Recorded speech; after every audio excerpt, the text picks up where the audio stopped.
মামুনুজ্জার ব্যাপারে আমরা অনেক কিছু মানে ক্লাস করাতে আসতো, ক্লাস করে মানে অনেক বাজে ব্যবহার করতো, বলতো মানে অনেকের বলতো তোর কাঁচি পোড়া দিলে তোদের হইয়া যাবো। তারপরে তো আমরা ওয়াশরুমে যাইতাম মানে হেজাব টেজাব একটু ঠিক করতে, ওইখানে আয়না আছে, ওইখানে বলতো আমাদের তোদের কি পিরিয়ড হয়ে গেছে, মানে এইসব ব্যবহার কিছু কথা বলতো। তারপর আমাদের অনেক বাজে ব্যবহার করতো, মানে পড়ার বিষয়ে তিনি কোনো কথা বলতো না, আমাদের অন্যান্য বিষয়ে কথা বলতো। আমার বলতো প্রেগনেন্ট মহিলারা বাসতলায় গিয়ে তাদের করে মানে পাঞ্জাবি আলগিদা দেখায় সে তাদের মানে এইসব বলতো আমাদের। আমরা বলতাম আমরা কি আপনার মেয়ের মতো না, বলতো না তোর আমার মেয়ের মতো না, এসব কথা বলতো। পাও দিয়ে আমাকে লাগিয়ে দিচ্ছে। শিক্ষকের মর্যাদা তিনি পাননি, আমাদের সাথে সবসময় অশ্লীল ভাষায় কথা বলতেন। তাকে আমরা জিজ্ঞাসা করতাম, হুজুর আপনার মেয়ের মতো কি আমরা না? তিনি বলতো যে না তোর আমার মেয়ের মতো না। আমরা মানে কয়েকটা ম্যাডাম ছিল যে তাদের কাছে বিচার দিতাম আমরা। তিনি বলতো যে তারা বলতো যে তোদেরকে শালীর মতো মনে করে। আমরা কিন্তু ম্যাডাম এটা তো আমরা সুষ্ঠু বিচার চাই। তা এটা নিয়ে আমাদের অনেকেই বিচার দেওয়া হয়েছে, ম্যাডামেরা বলছে এটা বিচার হবে হবে হবে বলেই দিন কেটে গেছে। তবে আমরা আজকে সবাই মিলে যখন অফিসে যাওয়ার পরে ওখান থেকে টিউন ম্যাডাম আসে, এখানে সবাই পুলিশ আসে ওনাকে এখান থেকে কয়েকদিনের জন্য সাসপেন্ড করা হয়। তারপরে পোলাপান যখন ওরা বলছে যে মারবো, ওনাকে টিউন ম্যাডাম ওখান থেকে গাড়িতে পাঠিয়ে দিছে। উনি মানে অশ্লীল ভাষায় কথা বলতো, আমাদের শিক্ষার্থী হিসেবে তিনি মর্যাদা দিতেন না। মানুষকে এখানে তো তিনি 3 বছর ধরে আছে, 3 বছর ধরেই তিনি এগুলো শুরু করেছেন। নিরাপত্তা দেওয়া আমাদের দায়িত্ব, কারণ শিক্ষার্থীরা দিনের বেশিরভাগ সময় প্রতিষ্ঠানে থাকে।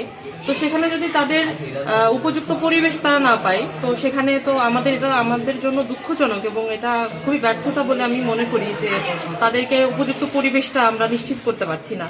তো যদি এরকম এই ঘটনা ঘটেছে, যদি পরবর্তীতে এরকম ধরনের ঘটনা হয় বা হওয়ার মতো হয়, আমি অবশ্যই আমার পক্ষ থেকে শিক্ষার্থীদের প্রতি এটাই আহ্বান থাকবে যে অবশ্যই যেন ক্লাস টিচারকে অথবা যে কোনো টিচারকে তারা যেন জানায়, এবং আমরা আমাদের ঊর্ধ্বতন যারা আছে তাদেরকে আমরা জানাবো, এবং এই ধরনের ঘটনা যাতে পরবর্তীতে না হয় সে ব্যাপারে আমরা সচেষ্ট থাকবো। এবং আমাদের শিক্ষক যিনি এই ঘটনার সাথে জড়িত, উনি আমাদের সহকর্মীও বটে, কিন্তু আমরা এতদিনে সে ব্যাপারে জানতাম না, আজকে আমরা জেনেছি এবং আজকে আমরা ব্যবস্থা নেওয়া হয়েছে, ওনাকে সাময়িক বরখাস্ত করা হয়েছে।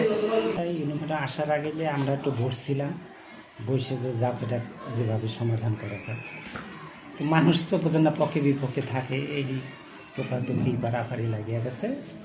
এর মধ্যে কিছু ছাত্রছাত্র